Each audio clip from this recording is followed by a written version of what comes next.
ನಮಸ್ಕಾರ. ಇದು JBH 63 updates channel. Harapanahalli taluk ಅರಸೀಕೆರೆಯ ಶ್ರೀ SMCK ಪದವಿ ಪೂರ್ವ ಕಾಲೇಜಿನಲ್ಲಿಂದು ಪ್ರಥಮ ವರ್ಷದ PUC ವಿದ್ಯಾರ್ಥಿಗಳಿಗೆ ಸ್ವಾಗತ ಕಾರ್ಯಕ್ರಮ ಹಾಗೂ ಇಲ್ಲಿಂದ ದಾವಣಗೆರೆಗೆ ವರ್ಗವಾದ ಕುಮಾರ್ ನಾಯಕ್ ಪ್ರಿನ್ಸಿಪಾಲ್ ರವರಿಗೆ ಬೀಳ್ಕೊಡುಗೆ ಸಮಾರಂಭವನ್ನು ಹಮ್ಮಿಕೊಳ್ಳಲಾಗಿತ್ತು. ಪ್ರಾಂಶುಪಾಲರಾದ ಪೂಜಾ ದುರ್ಗೇಶ್ ಮಾತನಾಡಿ, ಜೀವನದಲ್ಲಿ ಅಂದ ನಾಶವಾಗುತ್ತದೆ, ಆದರೆ ಅಂತರಂಗ ನಾಶವಾಗುವುದಿಲ್ಲ. ವ್ಯಕ್ತಿ ನಾಶವಾಗುತ್ತಾನೆ, ವ್ಯಕ್ತಿತ್ವ ಮಾತ್ರ ನಾಶವಾಗುವುದಿಲ್ಲ. ನಮ್ಮ ಕಾಲೇಜ್ ಅಂದವಿಲ್ಲದೆ ಇರಬಹುದು, ಆದರೆ ನಮ್ಮ ಕಾಲೇಜಿನಲ್ಲಿ ಅತ್ಯುತ್ತಮ ಉಪನ್ಯಾಸಕರಿದ್ದಾರೆ. ಕೇವಲ ವಿದ್ಯೆ ಪಡೆದರೆ ಸಾಲದು, ಬುದ್ಧಿಯೂ ಬೆಳೆಯಬೇಕು. ಈ ಬುದ್ಧಿಯನ್ನು ಸಮಾಜ ಕೊಡುತ್ತದೆ. ನಿಮ್ಮ ತಂದೆ ತಾಯಿಗಳ ಕನಸುಗಳನ್ನು ಈಡೇರಿಸಬೇಕು ಎಂದು ಅಧ್ಯಕ್ಷತೆ ವಹಿಸಿ ಮಾತನಾಡಿದರು. ಸನ್ಮಾನ್ಯ ಸ್ವೀಕರಿಸಿ ಮಾತನಾಡಿದ ಪ್ರಾಂಶುಪಾಲರಾದ ಕುಮಾರ್ ನಾಯಕ್, ವಿದ್ಯಾರ್ಥಿಗಳು ಕಷ್ಟಪಟ್ಟು ಓದಿದರೆ ಉತ್ತಮ ಫಲಿತಾಂಶ ಬರುತ್ತದೆ. ದ್ವಿತೀಯ PUC ವಿದ್ಯಾರ್ಥಿಗಳಿಗೆ ಪರೀಕ್ಷೆಗಳು ಇನ್ನು ಕೇವಲ 4 ತಿಂಗಳು ಮಾತ್ರ ಬಾಕಿ ಇದೆ. ಈ ಸಾರಿ ಬೋರ್ಡ್ನವರು ಬದಲಾವಣೆ ಮಾಡಿದ್ದಾರೆ. ರಾಂಡಮ್ ಪದ್ಧತಿ ಪರೀಕ್ಷೆಗಳು ಬರಲಿವೆ. ಆದ್ದರಿಂದ ನೀವು ಹೆಚ್ಚು ಓದಿ ಉತ್ತಮ ಫಲಿತಾಂಶ ಬರಬೇಕೆಂದು ಹೇಳಿದರು. ಪ್ರೌಢಶಾಲೆ ಸಹ ಶಿಕ್ಷಕರ ಸಂಘದ ಜಿಲ್ಲಾಧ್ಯಕ್ಷರಾದ G. ಮನೋಹರ್ ಮಾತನಾಡಿ, ಹಳ್ಳಿಗಾಡಿನಲ್ಲಿ ಸರ್ಕಾರಗಳು ಮಾಡದೇ ಇರುವಂತಹ ಕೆಲಸವನ್ನು ಖಾಸಗಿ ಶಿಕ್ಷಣ ಸಂಸ್ಥೆಗಳು ಮಾಡುತ್ತಿರುವುದು ಹೆಮ್ಮೆಯ ವಿಷಯವಾಗಿದೆ. ಇಂತಹ ಉನ್ನತ ಕಾಲೇಜುಗಳಲ್ಲಿ ಓದಿ ಹೆಚ್ಚು ಅಂಕ ತೆಗೆದು ಒಳ್ಳೆಯ ಪ್ರತಿಭಾವಂತರಾಗಿ ಸ್ಪರ್ಧಾತ್ಮಕ ಪರೀಕ್ಷೆಗಳಲ್ಲಿ ಪಾಸಾಗಿ ಉನ್ನತ ಹುದ್ದೆಗೆ ಹೋದರೆ ನಮ್ಮ ಶಿಕ್ಷಕರಿಗೆ ಸಂತೋಷವಾಗುತ್ತದೆ. ಅದೇ ಸಾರ್ಥಕತೆಯ ಕ್ಷಣ ಎಂದು ಹೇಳಿದರು. ಅಣ್ಣಪ್ಪ ಪದವಿ ಪೂರ್ವ ಕಾಲೇಜಿನ ಪ್ರಾಂಶುಪಾಲರಾದ ಡಾ. ಸುರೇಶ್ ಮಾತನಾಡಿ, PUC ವಿದ್ಯಾಭ್ಯಾಸಕ್ಕೆ ಹಳ್ಳಿಗಾಡಿನ ವಿದ್ಯಾರ್ಥಿಗಳು ತಾಲೂಕು ಕೇಂದ್ರಗಳಿಗೆ ಹೋಗಬೇಕಿತ್ತು. ಬಡ ವಿದ್ಯಾರ್ಥಿಗಳ ಅನುಕೂಲಕ್ಕಾಗಿ ಈ ಸಂಸ್ಥೆಯ ಕಾಲೇಜನ್ನು ತೆರೆದಿದೆ. 20 ವರ್ಷಗಳ ಹಿಂದೆ ಕಾಲೇಜ್ ಕಟ್ಟಡಗಳು ಇರಲಿಲ್ಲ, ಉಪನ್ಯಾಸಕರಿಗೆ ಸಂಬಳವಿರಲಿಲ್ಲ. ಈ ಕಾಲೇಜಿನಲ್ಲಿ ಓದಿದ ವಿದ್ಯಾರ್ಥಿಗಳು ಕಮಿಷನರ್, ವಿಜ್ಞಾನಿಗಳು, ಡಾಕ್ಟರೇಟ್, ಉಪನ್ಯಾಸಕರು ಹಾಗೂ ಇನ್ನೂ ಅನೇಕ ವಿದ್ಯಾರ್ಥಿಗಳು ಉನ್ನತ ಹುದ್ದೆಯಲ್ಲಿದ್ದಾರೆ ಎಂದು ಹೇಳಿದರು. ಕಾಲೇಜು ವಿದ್ಯಾರ್ಥಿಗಳಿಂದ ಸಾಂಸ್ಕೃತಿಕ ಕಾರ್ಯಕ್ರಮಗಳು ನಡೆದವು. ಕ್ರೀಡೆಯಲ್ಲಿ ಹಾಗೂ ಅತಿ ಹೆಚ್ಚು ಅಂಕ ಪಡೆದ ವಿದ್ಯಾರ್ಥಿಗಳಿಗೆ ಸನ್ಮಾನಿಸಲಾಯಿತು. ಇದೇ ಸಂದರ್ಭದಲ್ಲಿ AH ಪದವಿ ಪೂರ್ವ ಕಾಲೇಜಿನ ಪ್ರಾಂಶುಪಾಲರಾದ AH ಉಮೇಶ್ ಮಾತನಾಡಿದರು. ಈ ಸಂದರ್ಭದಲ್ಲಿ ಮುಖ್ಯ ಅತಿಥಿಯಾಗಿ P. Nayak, V. Basavaraj, BK Chandrappa, M. Nagaraj, C. Chandrappa, Banakar Eshappa, H. Vasanthappa, college ವಿದ್ಯಾರ್ಥಿಗಳು ಹಾಗೂ ಗ್ರಾಮಸ್ಥರು ಹಾಜರಿದ್ದರು. ವರದಿ ಮಹೇಶ್, ಹಿರಿಯ ಪತ್ರಕರ್ತರು. ನಿರೂಪಣೆ ವೀಣಾ ಮೇಡಮ್ ಅವರು. Thank you. The JBH 63 updates channel. Please subscribe, share ಮಾಡಿ. ನಮಸ್ಕಾರಗಳು. ಅಂದ ನಾಶ ಆಗುತ್ತೆ, ಅಂತರಂಗ ನಾಶ ಆಗಲ್ಲ. ವ್ಯಕ್ತಿ ನಾಶ ಆಗ್ತಾನೆ, ಆತ ಗಳಿಸಿರ್ತಕ್ಕಂಥ ವಸ್ತು ನಾಶ ಆಗುತ್ತೆ, ಆದ್ರೆ ವ್ಯಕ್ತಿತ್ವ ಮಾತ್ರ ಎಂದಿಗೂ ನಾಶ ಆಗಲ್ಲ. ಅದಕ್ಕೆ ನಾವು ವ್ಯಕ್ತಿತ್ವ ಕಳ್ಕೋಬಾರ್ದು. ಪರ್ಸನಾಲಿಟಿಯನ್ನ ಕಳ್ಕೊಂಡ್ಬಿಟ್ರೆ ನಾವು ಎಲ್ಲದನ್ನು ಸಹ ಕಳ್ಕೊಂಡಾಗಿದೆ, ಎಲ್ಲದನ್ನು ಕಳ್ಕೊಂಡಾಗೆ. ಅದಕ್ಕೆ ನಮ್ಮಲ್ಲಿ ಇರ್ತಕ್ಕಂಥ ಲೆಕ್ಚರ್ಸ್ ಬಗ್ಗೆ ನಂಗೆ ತುಂಬಾ ಹೆಮ್ಮೆ ಇದೆ. ಯಾಕಂತ ಹೇಳಿದ್ರೆ ನಮ್ಮ ಕಾಲೇಜ್ ನೋಡ್ಲಿಕ್ಕೆ ಅಂದ ಇರ್ಲಿಕ್ಕಿಲ್ಲ, ಆದ್ರೆ ಅಂತರಂಗ ತುಂಬಾ ಚೆನ್ನಾಗಿದೆ ಅನ್ನೋದಕ್ಕೆ ಈಗ ಬಂದಿರ್ತಕ್ಕಂಥ ವಿದ್ಯಾರ್ಥಿಗಳೇ ಸಾಕ್ಷಿ. 95, 93, 94% ಮಾಡಿದ್ದಾರೆ. ನಮ್ಗೆ ಅದೇ ಸಾಕು, ಅದೇ ದೊಡ್ಡ ಆಸ್ತಿ. ಅದನ್ನ ಬಿಟ್ರೆ ಬೇರೆ ಏನು ಬೇಕಾಗಿಲ್ಲ. ಅದಕ್ಕೋಸ್ಕರ ನಾವಿಲ್ಲಿ ಕೊಡೋದು ಬರೀ ವಿದ್ಯೆ ಅಷ್ಟೇ. ದಯಮಾಡಿ ಇದಕ್ಕೋಸ್ಕರ ಯಾರು ಬರ್ಲಿಕ್ಕೆ ಹೋಗ್ಬೇಡಿ. ಇಲ್ಲಿ ಮನಸ್ಸ ನಮಗೆ ವಿದ್ಯೆಗಿಂತ ಬುದ್ಧಿ ತುಂಬಾ ಇಂಪಾರ್ಟೆಂಟ್. ಇಲ್ಲಿ ಕೊಡೋದು ಟೆಕ್ಸ್ಟ್ ಬುಕ್ ಅಲ್ಲಿರೋ ವಿದ್ಯೆ ಒಂದು ಸರ್ಟಿಫಿಕೇಟ್ ಅಷ್ಟೇ, ಆದ್ರೆ ಬುದ್ಧಿ ಈ ಸಮಾಜ ಕೊಡುತ್ತೆ ನಿಮಗೆ. ಯಾಕಂದ್ರೆ ನಮ್ ಟೆಕ್ಸ್ಟ್ ಬುಕ್ ಅಲ್ಲಿ ಅಪ್ಪ ಅಮ್ಮ ಬುದ್ಧಿ ಹಾಕಂತ ಯಾವನು ಹೇಳಿಲ್ಲ, ಎಲ್ಲೂ ಬರೋದಿಲ್ಲ. ಬರ್ದಾರ ಇಲ್ಲ. ಆ ಸೆನ್ಸ್ ಕೊಡೋದು ಈ ಸಮಾಜ ಕೊಡುತ್ತೆ. ಯಾಕಂತ ಹೇಳಿದ್ರೆ ಇಲ್ಲಿವರೆಗೂ ಕೂಡ ನಾವು ಪೇರೆಂಟ್ಸ್ ಅನ್ನ ನೆಗ್ಲೆಕ್ಟ್ ಮಾಡಿದ್ದೀವಿ. ದಯಮಾಡಿ ಅದನ್ನು ಮಾಡಬೇಡಿ. ಅವ್ರಿಗೆ ಅತ್ಯಂತ ಹೆಚ್ಚು ಮಹತ್ವವನ್ನು ಕೊಡಿ. ನಿಮ್ಮ ಹೆಗಲಿಗೆ ಹಾಕಿರ್ತಕ್ಕಂಥದ್ದು ಕೇವಲ ಬ್ಯಾಗ್ ಅಲ್ಲ, ಅದು ಖಂಡಿತ ಬ್ಯಾಗ್ ಅಲ್ಲ. ನೀವು ಅಂದ್ಕೊಂಡಿದ್ದೀರಿ ಅದು ಬ್ಯಾಗ್ ಅಂತ. ನಿಮ್ಮ ತಂದೆ ತಾಯಿಗಳ ಕನಸಿನ ಮೂಟೆಯನ್ನು ನಿಮ್ಮ ಹೆಗಲ ಮೇಲೆ ಹೊತ್ತು ಕಳಿಸಿದ್ದಾರೆ. ಅದನ್ನ ನೀವು ಆ ಕನಸನ್ನ ಈಡೇರಿಸ್ತಾರೋ ಬಿಡ್ತಾರೋ ಗೊತ್ತಿಲ್ಲ, ಆದ್ರೆ ಅವ್ರು ಹಾಕಿರ್ತಕ್ಕಂಥ ಬ್ಯಾಗ್ ಇದೆಯಲ್ಲ, ಆ ಜವಾಬ್ದಾರಿಯುತವಾಗಿರ್ತಕ್ಕಂಥ ಬ್ಯಾಗ್ ಇದೆಯಲ್ಲ, ಅದನ್ನ ಸುರಕ್ಷಿತವಾಗಿ ಮನೆ ಮುಗಿಸ್ಬಿಟ್ರೆ ಸಾಕು. ನಿಮ್ಮ ತಂದೆ ತಾಯಿ ತುಂಬಾ ಸಂತೋಷ ಪಡ್ತಾರೆ.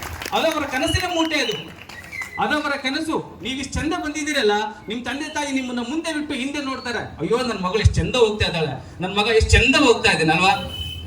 ಆ ಸಣ್ಣ ಪರಿಜ್ಞಾನ ನಮ್ಗೆ ಇಲ್ಲ ಅಂತ ಹೇಳಿದ್ರೆ ಒಂದನ್ನು ಅರ್ಥ ಮಾಡ್ಕೊಳ್ಳಿ. ನಿಮಗೆ ಸರ್ ಹೇಳಿದ್ರು ಇದು ಮಂಗನ ವಯಸ್ಸು ಅಂತ. ಏನಿಲ್ಲ, ಎಲ್ಲ ವಯಸ್ಸು ಸರಿಯಾಗೇ ಇರ್ತದ. ನಮ್ಮ ಯೋಚನೆಗಳು ಸರಿ ಇರೋದಿಲ್ಲ ಅಷ್ಟೇ.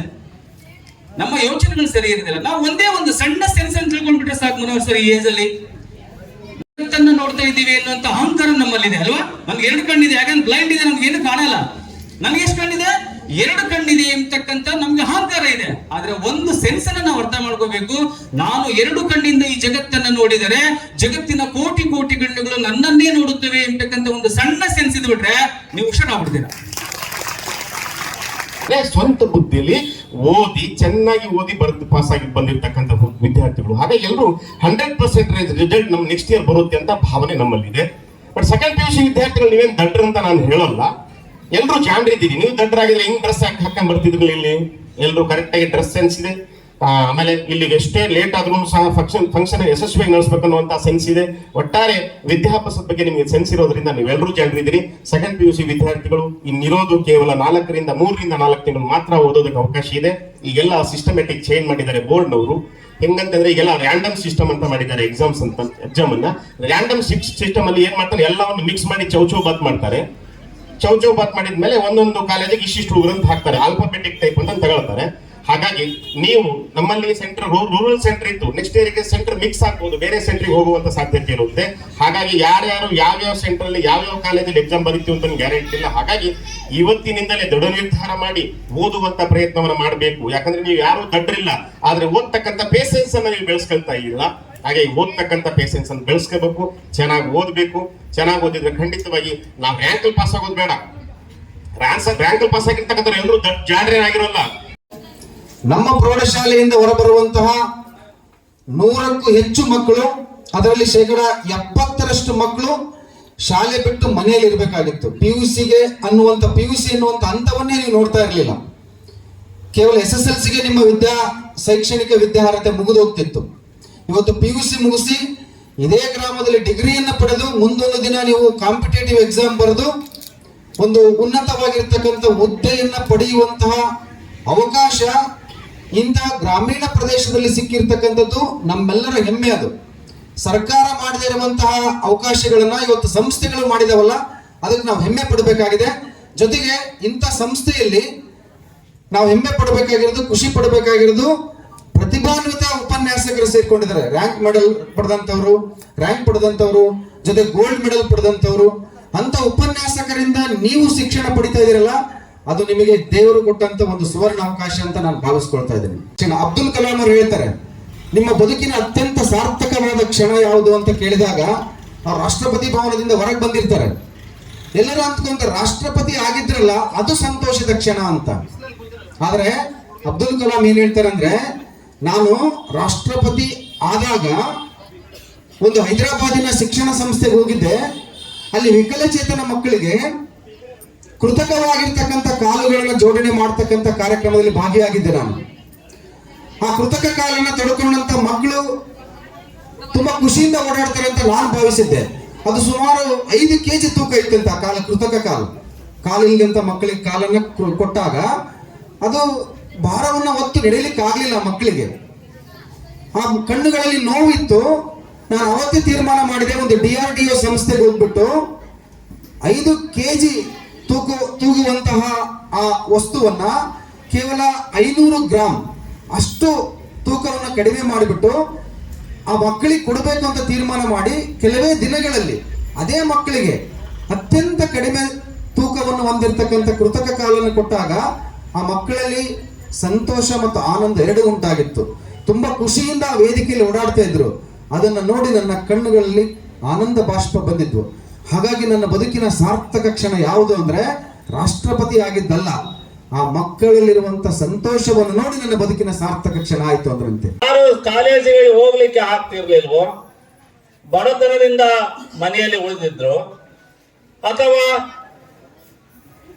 ಅವಕಾಶ ಇದ್ರೂ ಕೂಡ ನನ್ನ ಮಕ್ಕಳು ಅರಪನಹಳ್ಳಿಗೆ ಹೋಗಿ ಓದ್ಲಿಕ್ಕೆ ಆಗಲ್ಲ ಅನ್ನುವಂಥ ನಿಟ್ಟಿನಲ್ಲಿ ಬೇಸಾಯ ಕೆಲಸಕ್ಕೆ ಹಚ್ಕೊಳ್ತಿದ್ರು, ಅಂತ ವಿದ್ಯಾರ್ಥಿಗಳನ್ನ ಕರೆದು ಅವರನ್ನ ಬರಮಾಡಿಕೊಂಡು ಈ ಶಾಲೆಯಲ್ಲಿ ಓದಿಸಿ ಅವರಿಗೆ ಒಂದು ಉನ್ನತವಾದ ಸ್ಥಾನವನ್ನು ಕೊಟ್ಟಂಥದ್ದು ಈ ಸಂಸ್ಥೆ. ಯಾಕೆಂದ್ರೆ ನಾನು ಕೂಡ SLC ಪಾಸ್ ಆಗಿ ಅಲ್ಲೇ ಬೇಸಾಯ ಮಾಡಕ್ ಹಚ್ಚಿದ್ದೆ. ನಾನು ನಮ್ಮ ತಂದೆ ತಾಯಿರು ಬೇಡ ಓದೋದು ಅಂತಂದು. ಹಾಗೆ ಇಲ್ಲಿ ಹನುಮಂತಪ್ಪ ಸರ್ ಅಂತ ಇದ್ರು, ನಮಗೆ ಅವರು ಬಹಳ ಆತ್ಮೀಯ. ಹಾಗೆ ನಮ್ಮ ಈಶಪ್ ಸರ್ ಇದ್ರು. ಇವ್ರದೆಲ್ಲ ಬ್ಯಾಚ್ ಬಂತು ಒಂದಿನ ಮನೆಗೆ ಬಂದು, ಯಾಕಂದ್ರೆ ಅವಾಗ ವಿದ್ಯಾರ್ಥಿಗಳ ಸಂಖ್ಯೆ ಬಹಳ ಕಡಿಮೆ, ವಿದ್ಯಾರ್ಥಿಗಳು ಬೇಕಾಗಿತ್ತು. ಹಾಗೆ ಮನೆಗೆ ಬಂದು, ಇಲ್ಲ ನಿಮ್ಮ ಮಗನ ಕಾಲೇಜಿಗೆ ಕಳಿಸ್ರಿ. ನಮ್ಮ ತಂದೆಯವರು ಹೇಳ್ತಿದ್ರು, ಇಲ್ಲ ನಮ್ಗೆ ಆಗಲ್ಲ, ಮನೆಯಲ್ಲಿ ಬೇಸಾಯ ಮಾಡ್ಲಿಕ್ಕೆ ಬೇಕು, ನಾವು ಬೇಸಾಯ ಮಾಡ್ಲಿಕ್ಕೆ ಕಷ್ಟ ಆಗತ್ತೆ, ನಾ ಕಳ್ಸಲ್ಲ ಅಂತ ನಮ್ಮ ತಂದೆಯವರು.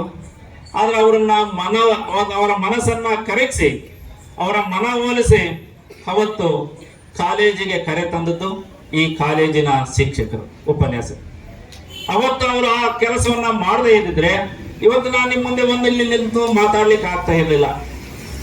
ಯಾಕಂದ್ರೆ ಈ ಒಂದು ಕಾಲೇಜಿನಲ್ಲಿ ಎಂತ ವಾತಾವರಣ ಇದೆ ಅಂತಂದ್ರೆ, ಮೊದಲು ನಮ್ಮ ಶಿಕ್ಷಕರಿಗೆ ಸಂಬಳ ಕೂಡ ಇರಲಿಲ್ಲ, ತುಂಬಾ ಕಡಿಮೆ ಸಂಬಳ. ಅಂತದ್ರಲ್ಲಿ ಅವರು 18-20 ವರ್ಷಗಳ ಕಾಲ ಉಚಿತವಾಗಿ ಸೇವೆಯನ್ನ ಮಾಡಿದರು. ಕೊನೆಗೆ ಇನ್ನೇನು ರಿಟೈರ್ಮೆಂಟ್ ಆಗುವಂತ ಸಂದರ್ಭದಲ್ಲಿ, ಇನ್ನೊಂದು 4-5 ವರ್ಷ ಇರುವಂತ ಸಂದರ್ಭದಲ್ಲಿ ಕಾಲೇಜ್ ಗ್ರಾಂಟ್ ಆಯ್ತು. ಇವತ್ತು ಅಂತ ಒಂದು ಸಂಸ್ಥೆಯಲ್ಲಿ ನಾವೆಲ್ಲರೂ ಬೆಳೆದಿದ್ದೇವೆ. ಸೈಂಟಿಸ್ಟ್ಗಳು ಇದ್ದಾರೆ, ಲೆಕ್ಚರರ್ಸ್ ಇದ್ದಾರೆ, ಹಲವಾರು ಮಂದಿ ಇವತ್ತು ನಾವು ಇಲ್ಲಿ ಈ ಕಾಲೇಜಿನಲ್ಲಿ ಓದಿ ಅಂತವ್ರು ನಾವು ಡಾಕ್ಟರೇಟ್ ಅನ್ನ ಪಡ್ಕೊಂಡಿದ್ದೇವೆ. ಒಬ್ಬರಲ್ಲ, ಸಾಕಷ್ಟು ಸಂಖ್ಯೆಯಲ್ಲಿ ಈ ಕಾಲೇಜಿನ ವಿದ್ಯಾರ್ಥಿಗಳು ನಾವು ಉನ್ನತವಾದ ಶಿಕ್ಷಣವನ್ನು ಪಡೆದಿದ್ದೇವೆ.